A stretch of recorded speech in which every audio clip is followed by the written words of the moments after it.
시편으로의 여행, 오늘은 시편 28편입니다.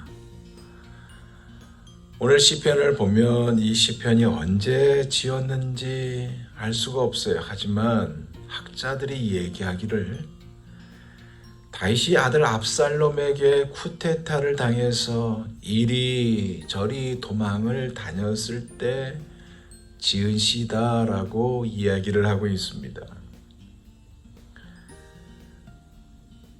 다윗은 사울에게 쫓겨 다닐 때보다 아마 아들 압살롬에 의해서 쫓겨 다닐 때가 그 마음고생이 굉장히 심했을 것이다 라는 생각이 듭니다. 왜냐하면 사울 왕에게 쫓겨 다녔을 때 그의 나이가 20대쯤 됐습니다. 그러니까 건강할 때니까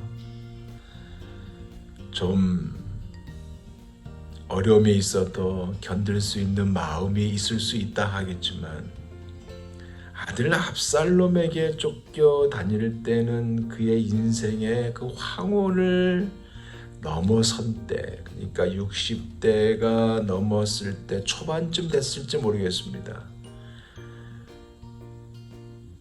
그때 아들 압살롬에 의해서 도망 다녔을 그 기간이 굉장히 힘들었지 않았을까.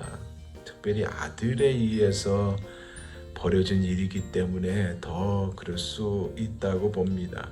그럼에도 불구하고요, 오늘 본문에 보면 자신을 건져 올려주신 하나님께 감사를 드리는 자리, 찬양을 올려드리는 자리까지 나아가고 있습니다.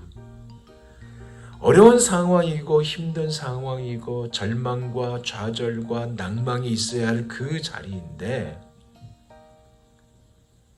원망이 아니라 오히려 감사하는 자리, 찬양하는 자리로 가고 있다는 거예요. 한번 본문으로 들어갑니다. 1절 여호와여 내가 주께 부르짖으오니 나의 반석이여 내게 길을 막지 마소서. 주께서 내게 잠잠하시면 내가 무덤에 내려가는 자와 같을까 하나이다.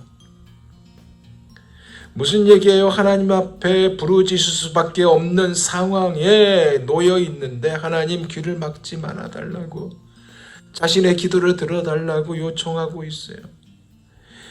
마치 길을 막고 있는 그 모습처럼 보인다 이거예요. 길을 막고 아예 듣지 않는 것처럼 여겨진다는 얘기예요. 그러지 말아달라고 요청하고 있어요. 그래서 자신이 무덤에 내려가는 사람과 같이 여겨진다고 호소하고 있죠. 죽음의 공포에 짓눌려 있어요, 사실은. 그렇지만 가장 힘든 것은 하나님이 자신의 기도를 듣지 않고 귀를 막고 계신 것 같다. 언제 응답하시겠습니까? 라는 그런 마음으로 호소하고 있다는 거예요. 이 상황을 봤을 때 다윗하고요, 사울 왕의 차이가 참 많이 있다라는 것을 느낍니다. 다윗은 이렇게 찬양하는 자리가 보여주고 있는데 하나님 앞에 호소하며 나아가고 그 믿음과 확신을 가지고 나아가는 모습을 보여주는데 사울 왕은 그렇지 않았습니다. 사무엘이 죽은 후에요,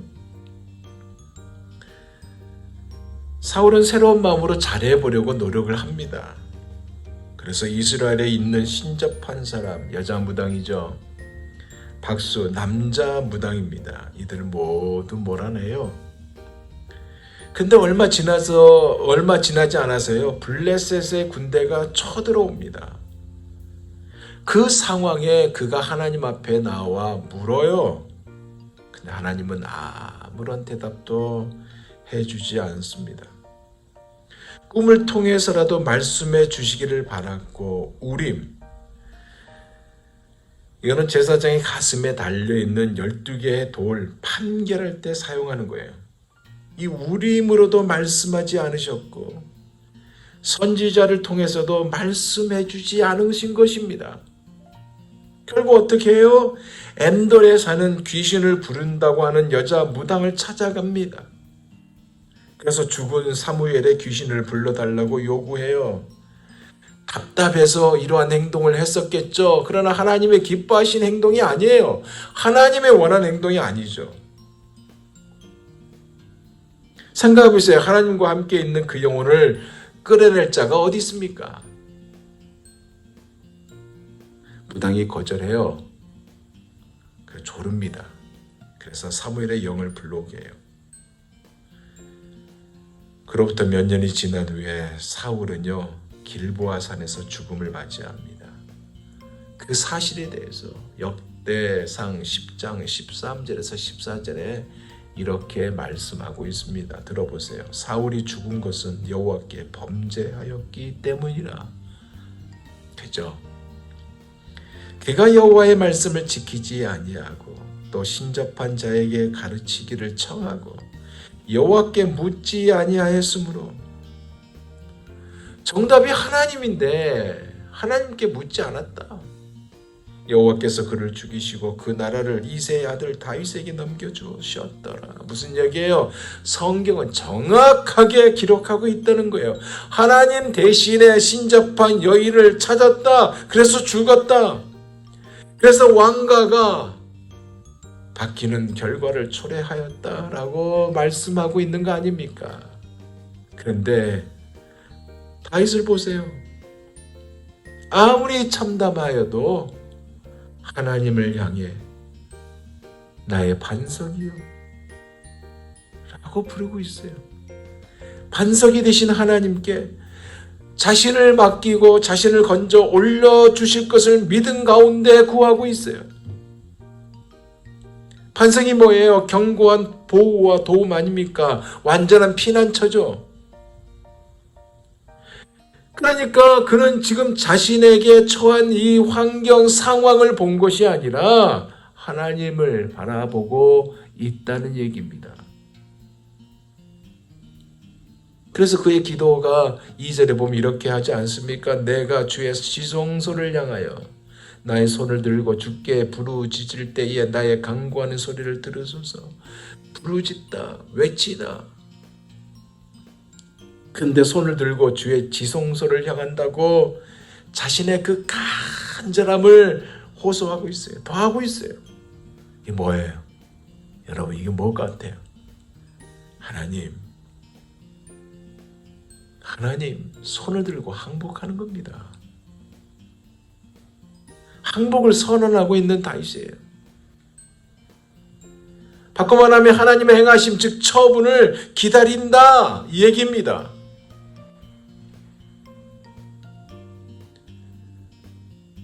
(3절에서 5절) 보면요, 다윗은 그 기도의 그 내용이 더 구체적입니다. 보세요. 악인과 악을 행하는 자들과 함께 나를 끌어내지 마옵소서. 그렇게 취급해 주지 마옵소서. 내가 하나님 남입니까? 그 얘기. 그들은 그 이웃에게 화평을 말하나 그들의 마음에는 악독이 있나이다. 그들이 하는 일과 그들의 행위가 악한 대로 갚으시며 그들의 손이 지은 대로 그들에게 갚아 그 마땅히 받을 것으로 그들에게 갚으소서. 그들은 여호와께서 행하신 일과 손으로 지으신 것을 생각하지 아니하므로 여호와께서 그들을 파괴하고 건설하지 아니하시리로다. 다윗의 기도가 뭐예요? 자신을 악인과 악을 행하는 사람들과 함께 끌어내지 말라는 기도예요. 그 이유가 그들은 겉으로는 화평을 말하면서도 뭐예요? 아부하면서 지름길이 있다. 그러나 그 뒤에 목적이 있잖아요. 그 마음에는 악독이 있기 때문이라고 합니다. 이렇게 구하는 다윗의 그 배직에 뭐가 깔려 있을까요? 이것은요, 하나님을 믿는데 하나님은 모든 것을 아시고 계심을 믿는 자세입니다. 여러분, 우리 하나님은요, 여러분의 모든 것을 알고 계셔요. 이 사실을 믿으시기 바랍니다. 그뿐만 아니라 바르게 그리고 영원히 이익이 되도록 인도하신 분이다라는 이 사실을 믿는 자세입니다. 우리가 이 자리에 머물기를 원합니다. 아멘. 근데 보세요. 이렇게 부르짖는 기도가요, 감사와 찬양, 간청에서 찬양으로 바뀌어요. 여호와를 찬송하며 내 간구한 소리를 들으시리로다.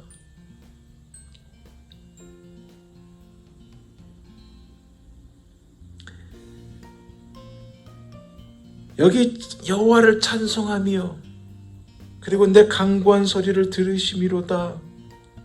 이렇게 두 개 단락으로, 두 개의 문장으로 연결되는 것처럼 보이지만 사실 원문을 보면요, 이유를 뜻하는 접속사가 그 안에 담겨져 있습니다. 기록되어 있어요. 그러니까 바꿔 말하면 뭐냐? 내가 찬송하는 이유는 하나님이 내가 간구하는, 나의 간구하는 소리를 들으시리로다. 이거다 이 얘기예요. 근데 보세요, 이게 완로형이에요. 뭐예요? 응답하신다, 응답하셨다. 응답의 확신을 가지고 찬양을 하고 있다. 응답의 확신이 찬양으로 솟아나게 했다, 그 말입니다. 그러면서 그는요, 응답하실 하나님, 응답하신 하나님, 그 하나님께 노래하고 있는데요, 7절에서 9절 보세요. 이렇게 마무리하고 있어요. 여호와는 나의 힘과 나의 방패이시니 내 마음이 그를 의지하여 도움을 얻었도다. 그러므로 내 마음이 크게 기뻐하며 내 노래로 그를 찬송하리로다. 여호와는 그들의 힘이시여 나의 기름 부음 받은 자의 구원의 요새이시로다. 주의 백성을 구원하시며 주의 산업에 복을 주시고 또 그들의 목자가 되시어 영원토록 그들을 인도하소서. 뭡니까 여러분? 이거요, 이겁니다. 들어보세요. 자신의 인생길에 자기가 살면서 사울에게 쫓겨다니면서 아들 압살롬에게 쫓겨다니면서 등등 자신의 인생길에서 겪었던 크고 작은 어려움이 있잖아요. 큰 어려움도 있을 것이고 작은 어려움도 있을 것이고 사람과의 관계에서 어려움도 있을 것이고 자식과의 관계에서 어려움도 있을 거고 사업에서 관계에서 어려움이 있을 거고, 안 그래요? 이것을 이길 수 있는 원동력은 내가 가지고 있는, 즉 자신이 가지고 있는 능력이 아니라 하나님께서 크고 작은 힘과 능력으로 함께 해 주셨다는 고백이에요.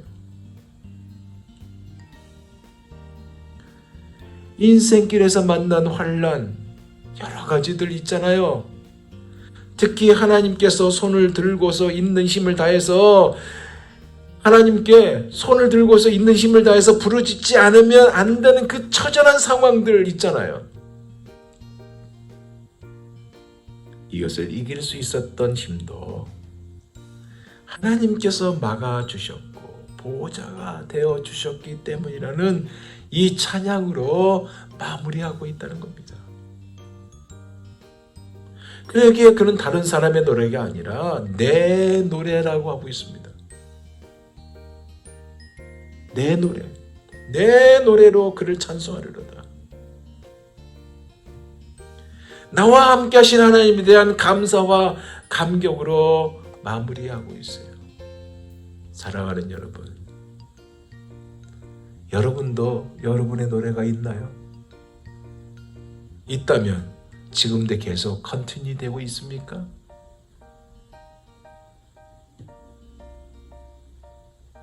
매일매일 하나님이 함께 하시고 동행하시고 역사하셨던 그 노래가 지금도 계속되고 있냐 이거예요. 만약에 잃어버렸다면 어디서부터 잃어버렸는지 돌아보시는 여러분이 되기를 바랍니다. 무엇이 여러분의 노래를 못하도록 만드는지 찾기를 바랍니다. 그것을 놓고 들고 주 앞에 나와 은혜를 구하는 여러분 모두가 되길 원합니다. 하나님께 영광을 돌렸던 날들, 그 노래, 내 노래.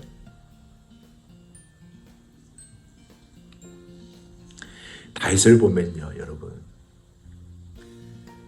힘듦과 고통스러움, 고달픔, 처절한 환경 등을 노래하고 있는 시편들이 참 많이 있습니다.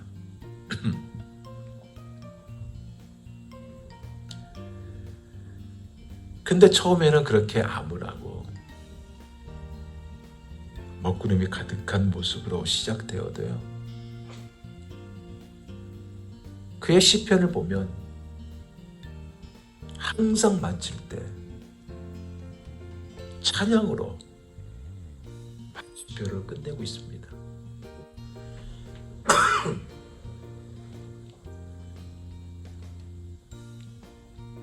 여러분도 이것이 있습니까?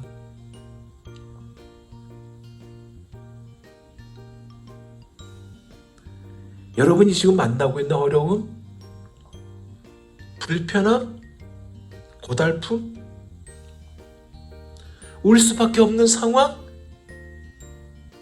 이것이 결국 하나님을 만나는 자리, 하나님의 역사를 경험해 주는 은총의 자리 아닌가요?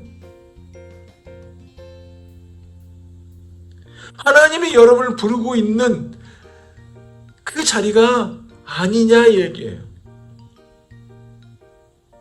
여러분이 기도하는 기도 제목 응답이 더디다고 여러분이 취한 행동이 무엇이었습니까?